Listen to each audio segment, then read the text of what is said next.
Hi there, this is Isaac Smith, and this video will be on the Glock 27 Gen 3. But before we get started, let's first do a weapon safety check, making sure that this firearm is unloaded, that there's nothing in the chamber, and there's no magazines in the firearm, which is the case.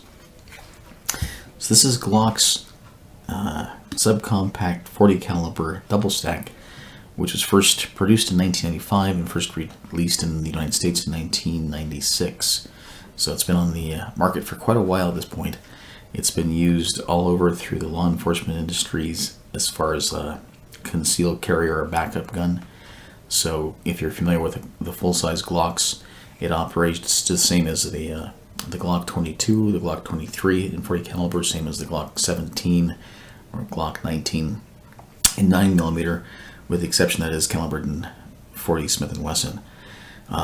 The capacity when you first purchase the firearm comes with two 9mm or two 9-round magazines.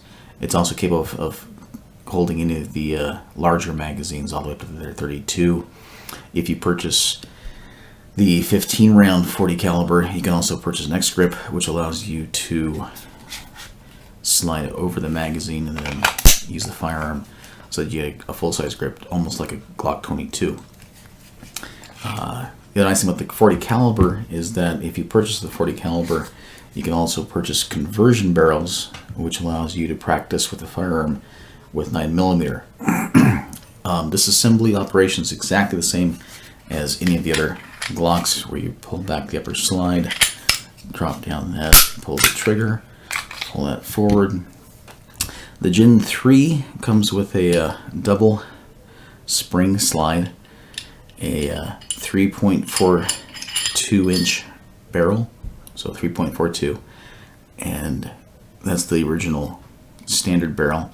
This is a Lone Wolf 27 to 9mm double ported, so basically it's got double ports or fluted to help stabilize recoil, helping with follow-up shots or with doing just shooting in general. It helps to just basically balance out your muzzle recoil by helping to blast some of that recoil up as it's shooting versus just going straight back at it. It'll go upward and keep the muzzle down.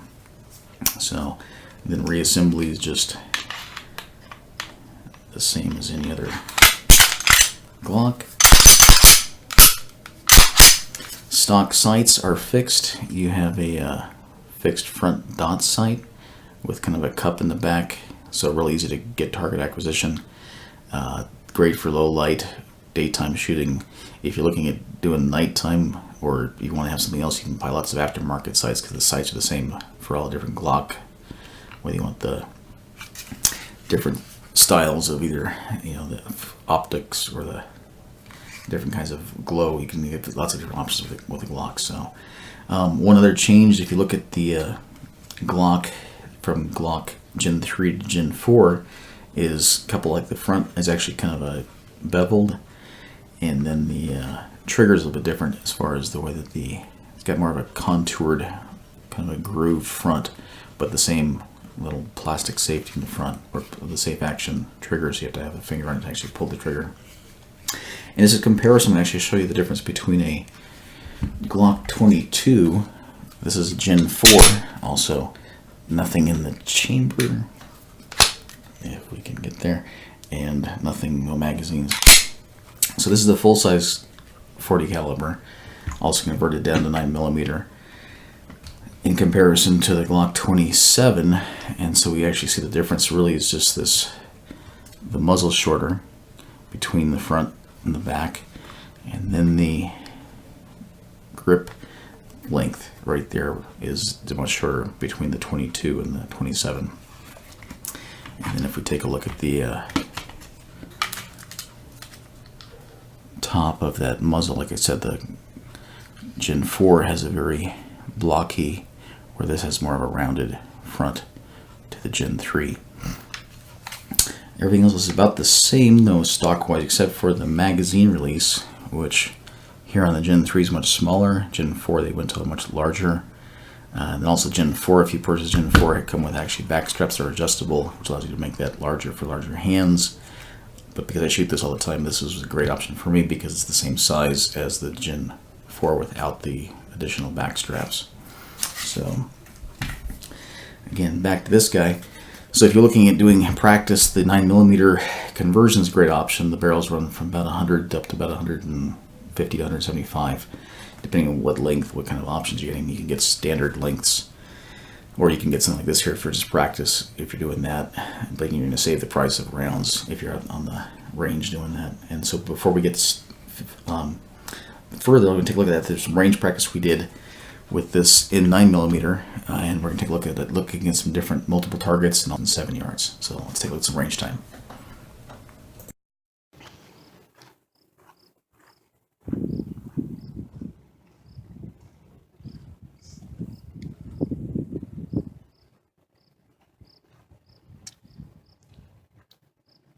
Hi there, this is Isaac Smith, and this video will be on the Glock 27 converted to 9mm. So we're going to be shooting at 7 yards, and we're going to do a 6-round sequence with a mandatory reload, followed by 6 more shots.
Couple extra in there, but not too bad at all.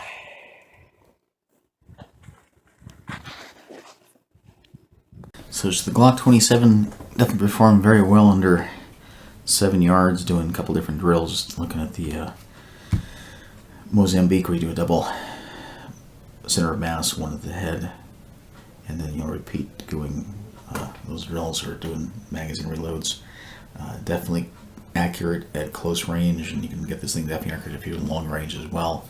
So if you're looking for a firearm that's absolutely dependable, reliable for close concealed carry, if you're looking for a practice gun that you can, adapt or modify to use as far as a practice plinker gun at the range, this is also a great firearm for that. Just options and look at different places where you can get different pieces. I'll put some links below on the bottom. If you got any questions, please feel free to ask, or comments, let us know below, and we'd be happy to let you know any our ideas or answers if we've got some for you. So thanks for watching.